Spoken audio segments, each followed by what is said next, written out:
اللي قدامك ده كارديشيان لاعب الاهلي المحتمل طبعا للصحافه المجريه، احنا ولا بتوع انفرادات ولا حصريات. عشان كده جبنا لك شويه معلومات عن اللاعب هتحتاجها. هقول لك رايي في النهايه عن الصفقه.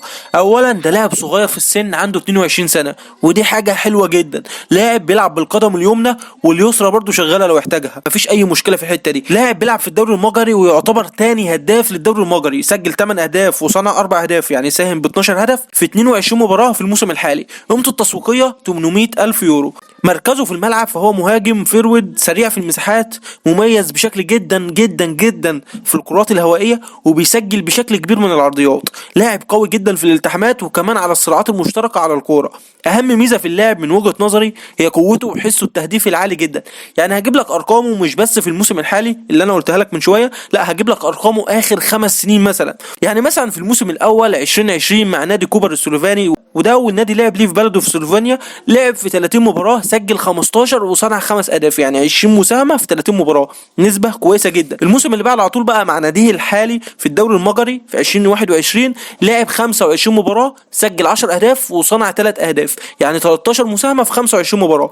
اما بقى في الموسم اللي بعده مع نفس النادي في 2022 لعب 28 مباراه، سجل 12 هدف وصنع 4 اهداف، يعني مساهم ب 16 هدف في 28 مباراه، وبرده النسبه معقوله وقويه بشكل كبير. اما بقى في الموسم الاخير اللي هو قبل الموسم الحالي 2023 شارك في 30 مباراه، سجل 14 وصنع 5 اهداف، يعني 19 مساهمه تهديفيه في 30 مباراه.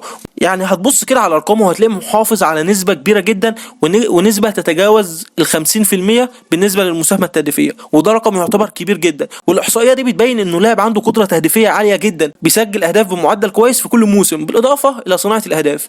وده بيأكد ان انتقاله للاهلي هيدي قوه بالنسبه لخط الهجوم بالنسبه للنادي الاهلي، ولكن في عز العناء الواضح في مركز الوينج. وحرفيا النادي الاهلي بيشارك في اخر فتره بدون وينجات نهائيا، وبيلعب بلعيبه غير مركزها الاساسي. هل من المنطقي او في علامات استفهام عن النقطه دي ان احنا اول تدعيماتنا تكون بلاعب محترف اجنبي هياخد مقعد اجنبي يكون في مركز المهاجم؟ الموضوع ده بالنسبه لي عليه علامات استفهام كتير جدا. يعني كنا ممكن نجيب مهاجم فلسطيني يتعامل معامله المهاجم المصري يكون بديل لاسامه ابو علي، او نجيب مهاجم محلي كويس مثلا نرجع محمد شريف مثلا، ده يعني اقل حاجه، او مثلا عندك حلول تانية، او تجيب لاعب تحت السن. انما تجيب لاعب محترف في عز ما انت محتاج صفقات في اكتر من مركز، صفقات تقيله جدا. فهنشوف هل الاهلي مثلا هيقدر يدعم بونجات في الفتره الجايه، ولا النادي الاهلي هيجيب مهاجم وهنفضل نلعب من غير وينجات، ولا اصلا مارسيل كولر مثلا هيغير طريقه اللعب ويلعب 3-4-3 او 4-4-2. هنشوف برضه. بس في كل الحالات انت برضه محتاج وينجات ومحتاج لعيبه على اعلى مستوى في مراكز اهم من وجهه نظري من مركز المهاجم. ولكن اللاعب فهو لاعب كويس جدا، حتى لو الدوري المجري يعني مش اقوى حاجه، ولكن الدوريات دي لا تخيب لا تصيب. انت عندك اسامه ابو علي في الدوري الدنماركي برضو ما كانش دوري كويس، ما كان فيش ناس كتير متفائله. فانا الصفقات اللي بتبقى غريبه دي هي دي اللي احنا بنطالب بيها، ان انت تروح بعيد تجيب صفقه اكتشاف، تجيب لاعب صغير ما تدفعش فيه فلوس كتير، والصفقات دي يعني نسبه نجاحها كويسه شويه، عكس لما تروح تجيب لاعب عليه ضجه وفي الاخر يفشل معاك على الفاضي. وبس كده. لو عجبك الفيديو ما تنساش لايك شير وتشترك في القناه، واشوفك في فيديوهات جايه كتير. سلام.